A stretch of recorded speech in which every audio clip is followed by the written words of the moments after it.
au sujet de la famille Cissé, qui s'est exprimée hier à l'Assemblée à l'invitation de la gauche. Et il vous est notamment reproché d'avoir refusé de les recevoir. Alors vous avez... Mensonge. Cette conférence de presse était une récupération, une instrumentalisation. C'est un mensonge éhonté. Vous n'avez jamais refusé de le recevoir? Jamais. D'abord, ils n'ont pas demandé la demande qui m'a été faite.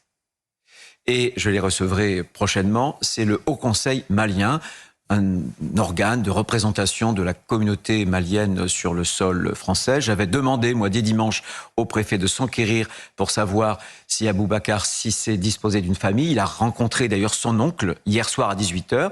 Ils savent que je suis disposé à les rencontrer.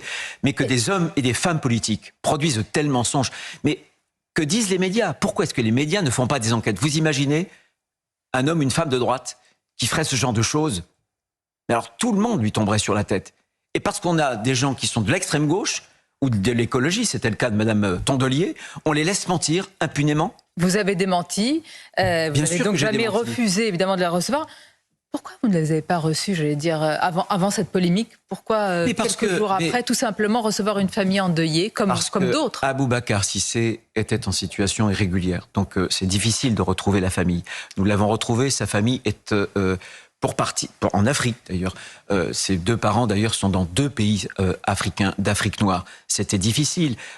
Certains se disaient les cousins, d'autres frères, d'autres oncles. Là, je pense qu'on est sur la bonne piste. Mais quand on est ministre de l'Intérieur, on doit recevoir la famille, vraiment la famille autorisée, la famille juridiquement avérée, voyez. Et voilà. Il a réussi à faire passer le mec qui s'est fait tuer pour le grand méchant clandestin de la France. C'est réussi. Vous savez, il y en a beaucoup, vous comprenez pas les paroles des politiciens, mais c'est pas le genre de mecs qui vont arriver comme nous sur des vidéos TikTok et aller au clash, d'accord?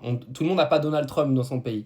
Là, ce que Bruno Retailleau il essaie de te dire, c'est que je vois pas pourquoi je rencontrerais la famille d'un gars qui est aujourd'hui un clandestin sur notre territoire, parce qu'apparemment, c'était un mec sans papier. Donc en fait, qu'il soit mort dans une mosquée, qu'il soit pris 50 coups de couteau, j'en ai rien à foutre, comme dirait Retailleau.